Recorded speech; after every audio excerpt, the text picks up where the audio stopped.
అంటే చిన్నపిల్లలు స్కూల్కి వెళ్ళే పిల్లలు కానివ్వండి, లేకపోతే కొంచెం వయసులో టీనేజ్కి వచ్చిన పిల్లలకి కానివ్వండి, వాళ్ళు బయటకు వెళ్తుంటే పాలు తాగేసిపోలేదు, ఇంకేదో బూస్టో చాయ్ ఏదో తాగేసిపో అంటారు.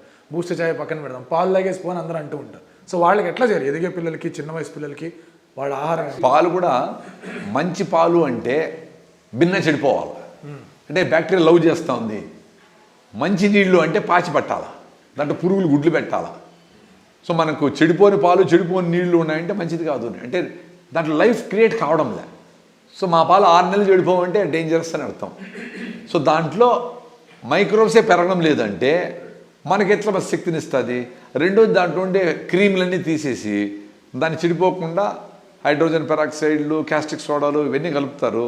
ఇంకా థిక్గా వచ్చేదానికి మనం టీవీలో యూట్యూబ్లో చూస్తూ ఉన్నాం, ఫెవికాల్ కలపడము, లేదా థిక్నర్స్, ఫోమర్స్, ఏంటంటే కెమికల్స్ వచ్చినాయి.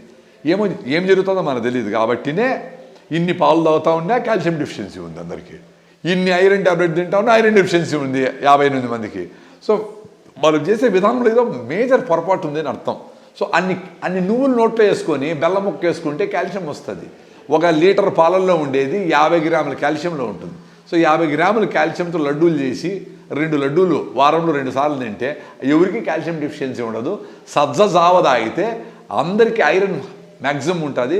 రాగి జావలో హైయెస్ట్ కాల్షియం ఉంటుంది. ఈ రెండింటినీ జొన్నలతో పాటి, జొన్నలు ఒక రోజు 20 రోజు 6 రోజు తింటా ఉంటే అందరికీ ఆరోగ్యం బాగుంటుంది.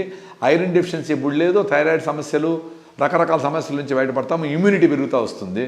సో ఈ సిస్టంలో మన చుట్టుపక్కల వర్ష ఆధారితంగా పండే కొర్రలు, సాములు, రాగులు, సజ్జలు, జొన్నలు, మన చుట్టుపక్కల పండుతూ ఉండే సీజనల్ ఫ్రూట్స్, జామకాయలు, పనసకాయలు, సీతాఫలంకాయలు, బిక్కికాయలు, పాలకాయలు, ఫారెస్ట్ ఫ్రూట్స్, ఇవన్నీ తింటే మనకి ఏ ఆరోగ్య సమస్యలు ఉండవు.